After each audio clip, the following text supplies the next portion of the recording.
outside is frightful, but the fire is so delightful. Since we've no place to go.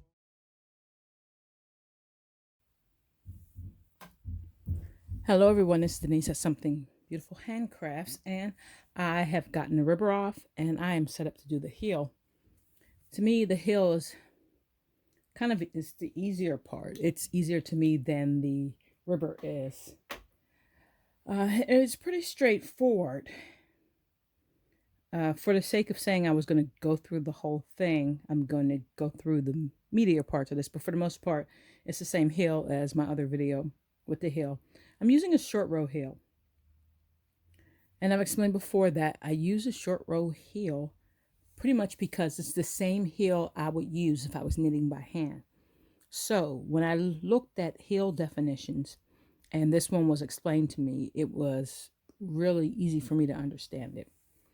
And in this case, what I am doing is gradually taking needles out of work until I reach a center group. From that center group, I place needles back into work towards the outer edges. Then my heel is complete. So I have 32 needles in work. This is the 64 cylinder. 32 of my needles are in work. I narrowed down to 10 needles, but in this case, I'm going to narrow it down to 12 needles. I have to note that in my paper so that I don't forget, but I shouldn't, because this is going to be for a little wider foot. So first thing I do is right after the half mark, I have passed over it. My heel spring is on, and I lift this one out of work. Okay, now here are some thoughts here. I don't have my heel weights on yet. I can hold it down from the inside. I could get away with not having the heel weights on depending on how I move the machine right up until I've reached the centers. Here's what I've also discovered is that I did some jerry rigging of my heel forks because I was using 2 standard heel forks for a while trying to find a really good spot. But I have this U-shaped heel fork, and I find that if I put it right in the right spot, that I won't really have any problem and I don't have to move it. Now, it's not one of the sweet spot heel forks, and at some point I will spring for a sweet spot heel fork, but I don't have one right now. So it's just a U shape, and it actually does the job. Let me pull it out. What I did was I took the weight off the fork, put it on here, which for me was better because I was just getting really stuck with that fork. And it kind of grabbed some of the smoother yarns. It was just kind of a pain, to be honest. Now, of course, somebody's going to suggest I do such and such and this and that, and I understand that. But sometimes you just like what you like. And I just didn't like it all that much. So I'm using this, and it works fine. So anyway, I've raised this, and the hardest part about this is where to position the camera so you can see what in the world is going on. Okay, so I wanted to make sure it caught over here. That's where a lot of people have problems, that it either it doesn't catch the stitch, it drops the stitch. That was a big thing for me. A lot of it was my uptake over here with the heel weight on the return. Some of it was where my yarn guide was lining up. Some of it was the grooves that are worn in on the side of the yarn guide created burrs. So there was a couple different things, but we seem to be pretty good here. I still take it easy. Okay, so I'm just going slow so that you can see this. I'm lifting this one out of work. And basically, this is how this is going to happen. See, that's what I mean about the take up. And it does have to do with where I put the weight. So what this is telling me too is that the weight is not in the center. because I'm not getting enough weight on that one over there. Putting that heel weight in. Oh my goodness. Okay, so there we go. I can always pull on it too to give me a little more weight. Okay, so I'm lifting this one out of work. Oh, no, I didn't turn the cam far enough. It helps to turn the cam all the way for the return trip.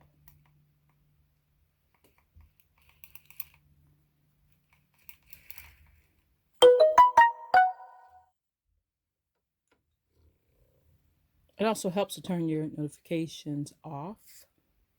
That's usually useful.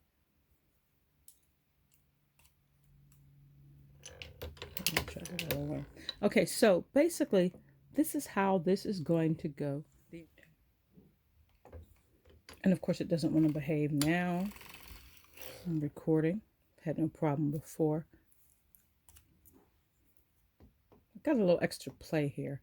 Feeling like things are not as tight as I need them to be.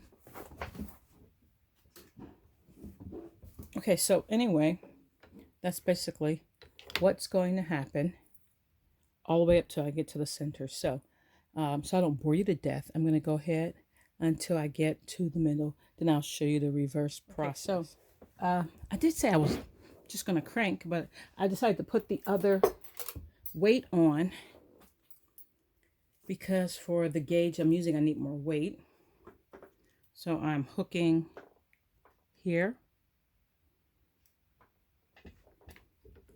and on this end over here.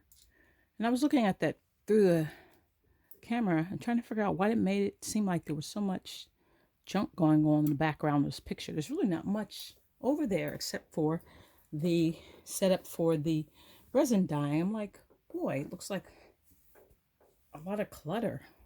But there is a lot of stuff in this room. Okay, so this is really hard to do with the camera this close to the machine. But I was trying to get a better view because last time I did this, I messed that up. Last time I did this, my hands were in the way. So you couldn't really see what was happening, which is pretty much a hazard. I could set it up to go, well, I could try setting it up to go over top, but I don't really have that kind of setup.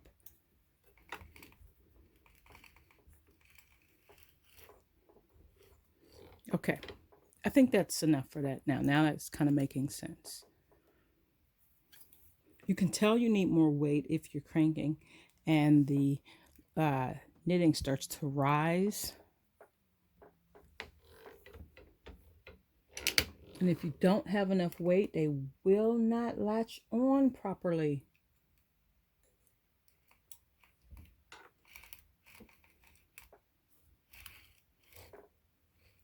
Okay, you can't really see this one.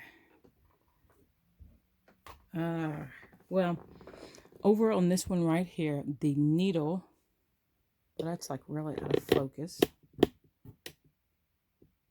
Okay, that's better. On this far one right here, let me show you what it looks like. It's beginning to lift up. Okay, so it's lifted up in the air instead of sitting down here close to the cylinder. That tells me that there is not enough weight over here, and so that needs to be fixed. Okay, so I'm going to go ahead, adjust my weight. You know, you just adjust it every once in a while. If you get one of those sweet spot heel forks like I was talking about, then you don't really need to adjust the weight. The sweet spot heel fork has like a wider V and it's shaped differently. It's longer. You don't have to have your hands so far up in here. And so at some point I'll invest in one. It's all a matter of funds and if I have any disposable income, or pretty much if I have any income at all, in order to get some of those things. So in the meantime, if you're pretty much low budget like I am, there are some ways around it So don't worry if you can't get all the fancy stuff. I'm pretty much just thankful I even got the machine.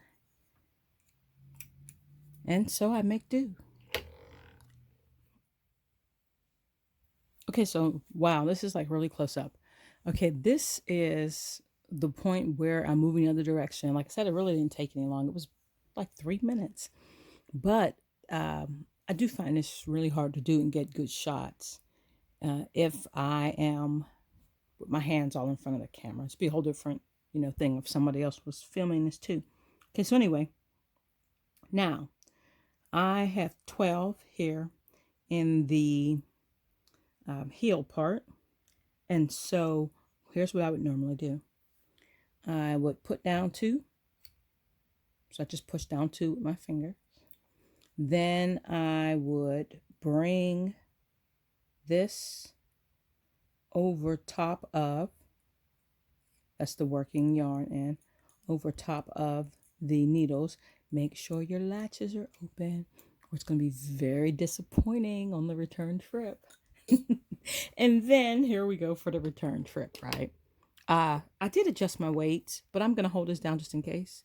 If not, you wind up with some stitches that don't catch. Just in case I was wrong, but I was pretty sure I did. Okay, so that went nice and cleanly. Now, same thing on the other side. This camera does not turn smoothly, see what I mean? So it was like a big jerk there. Now, push these 2 down. Okay. Lift it over. Okay, latches are down. Bring it across for the return. And then after that, I'm only doing 1 on each side until I get to the half marks over here. And I'm going to wrap my hash marks. And I'll show you what that means when I get to that spot. For the end, for the wrap, I lower the last 2 needles. I wrap around. I raise the needle at the half mark. And I make my pass.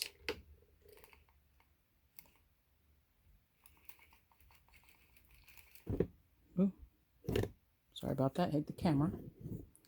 And I do the same thing on the opposite side.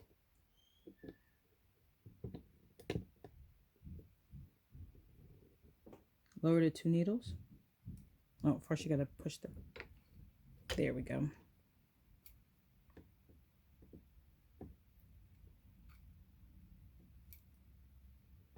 Make sure that the thing is down. Okay, now make sure it catches too, because sometimes when the wrap is too high, and as you come past, you can skip that needle and drop. Okay, so here we go. I am at almost at the midway point. I need to go ahead and drop these needles. Okay, and return them to work. So I'm returning the needles in the cylinder to work. I'm also setting my counter again because once I come around, these are all going to be the start of my foot. Okay, now, if you haven't seen the book where I keep track of all of the stuff for the socks, then you have to see that video. But in that book, there is a chart. And the chart tells me, let me kind of show it to you. What I did is I sat down and I took all of the, ooh, that's glare. Okay, you just see this part of it. I took all the measurements in inches for maybe I want to say an older child. I don't know. I don't have any children, so I'm not really sure how that works. But it's a child shoe size 1 through 3. And then I matched them up with the inches that belong in the adult sizes. So a shoe size between 1 to 3 is 8 to 8.66 inches, which is the same as a woman's 3 to 5 and a man's 4. Okay. So what I did from there is I took the rows that I would need for these inches if I was knitting at 9.5 stitches per inch or rows per inch. Okay. And so what I used is the typical yarns that I use: the Croy, the Active, the Ice yarns. I usually knit at 9.5 rows per inch, 10 rows per inch. The alpaca yarn is different, so I'm calculating that separate. And the stuff I got to dye from Dyer Supply, all that kind of stuff, that merino yarn is different. So it has to be calculated differently. I have tubes that I've calculated for gauge. I'm knitting them at a much higher row per inch. So this is for the other yarns. Now, this is the Croy yarn. I'm knitting at 9 rows per inch. I am making a size women's 11. And so that puts me on the higher end. And I've got between 10 to 10.66 inches. That's between 51 to 57 rows per inch. The middle line is 54. So if I was going for like a general range of sock, I would make it like 54, 55-ish, and it would stretch, or it would be okay for a slightly smaller foot. If I was doing it 10 rows per inch, it'd be 56 to 53, and I'd use a middle. And so far, that's been working out pretty well for me. Like I said, this is not like gospel, okay? So I don't want you to say like you have to use this, or it's not even important that you use it. I prefer that you do your own gauges and make your own from the yarn that you most typically use. But this is how I'm calculating. I got the calculations from the Measured Threads website. There's a sock calculator there. You input all the stuff, you get your calculations. So far, that chart works fine for me, putting in those calculations. So I think someone asked me once, was I working from a pattern? I'm not working from a pattern. I'm working from a formula, which is a little different. Okay. So I want to make a size 11. I'm going to go ahead and make 57 rows. Okay. So I pretty much just crank this thing 57 rows. Then I go ahead and do my heel all over again, which is the heel is the same as the toe. So I'm thinking I really don't need to show you anything else after that, because the heel is the same as the toe and we're good to go.